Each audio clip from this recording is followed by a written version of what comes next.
எவ்வளவு பெரிய வியாதிக்காரர்களையும் குப்புற படுக்க வைத்து விரல்களால் அழுத்துகிறீர்கள். பாதம் முதல் தொடை வரை கிள்ளுவது போல் பிடித்து விடுகிறீர்கள். 2வது நாளில் ஆரம்பித்து 5வது நாளில் முற்றிலும் சுறுசுறுப்பை பெற்று விடுகிறான் மனிதன்.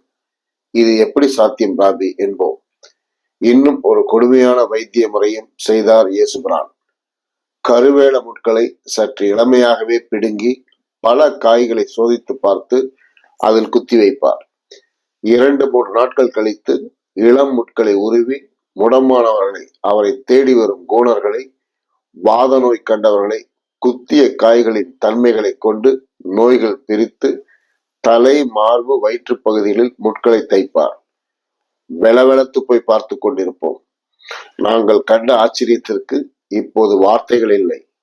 முடக்கவாத காரணம், திமிர்வாத காரணம் கட்டிலையும் சேர்த்து தூக்கி கொண்டு நடந்தார்கள். ஜெருசலேம், யூதேயா, கானான் போன்ற இடங்களில் இருந்து அலை அலையாய் ஜனத்திரர்கள் இயேசுபிரானை பின்தொடர்ந்த காட்சி இதோ என் கண்முன்னே விரிகிறது. ஒவ்வொரு வைத்திய வெற்றியின் போதும் நாசரேத் என்பார், பக்தர் என்பார், பிதா என்பார். அப்போதெல்லாம் தொழுநோய் வந்தால் வந்தவர்களை மலைகளிலோ பள்ளத்தாக்கிலோ எரிந்துவிட்டு வந்து விடுவார்கள். திமிர்வாதம், பக்கவாதம், முடக்குவாதம் வந்தால் வீட்டிற்கு வெளியே கட்டிலில் கிடத்தி முடிந்தால் கஞ்சி ஊற்றுவார்கள். கண் தெரியவில்லையா, கோவில் வாசலில் பிச்சை எடுக்க வேண்டியதான். பேய் பிடித்திருக்கிறதா, அதாவது ஹிஸ்டீரியா வந்தால் சவுக்காலும் கட்டைகளாலும் அடித்து விரட்டுவார்கள், அல்லது மலைகளின் மீது தள்ளி சென்று தள்ளிவிடுவார்கள்.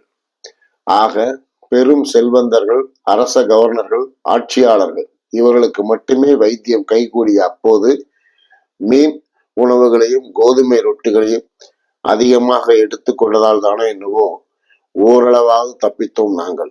ஆக இயேசு மகான் செய்த ஒவ்வொரு வைத்திய முறையும் பாவிகள் என்று அழைக்கப்படும் ஏழை எளியவர்களுக்கு அவ்வளவு உன்னதமாக இருந்தது. ஒரு சிறு குறுக்கீடு.